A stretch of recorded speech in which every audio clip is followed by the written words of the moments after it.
Jackmania ikhlas. Marco Simic semakin dekat ke Persis Solo. Di usianya yang tak lagi muda yakni 34 tahun dan performanya yang menurun, isu Marco Simic akan dilepas Persija Jakarta di akhir musim semakin terlihat nyata.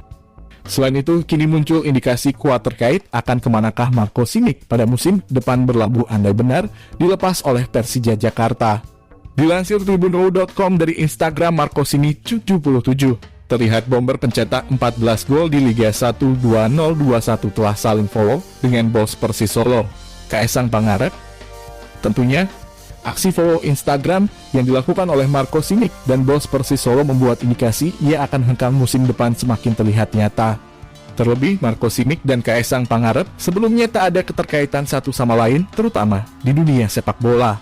Dengan situasi Marco Simic yang kerap dicadangkan dan indikasi tersebut, prediksi kuat kemana seorang Super Simic akan hengkang musim depan mengarah ke jawara Liga 2 2021.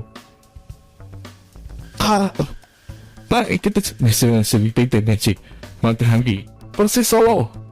Sebelum indikasi itu terungkap, memang Persis Solo Santer menjadi salah satu tim yang berminat menampung Marco Simic andai benar dilepas oleh Persija Jakarta.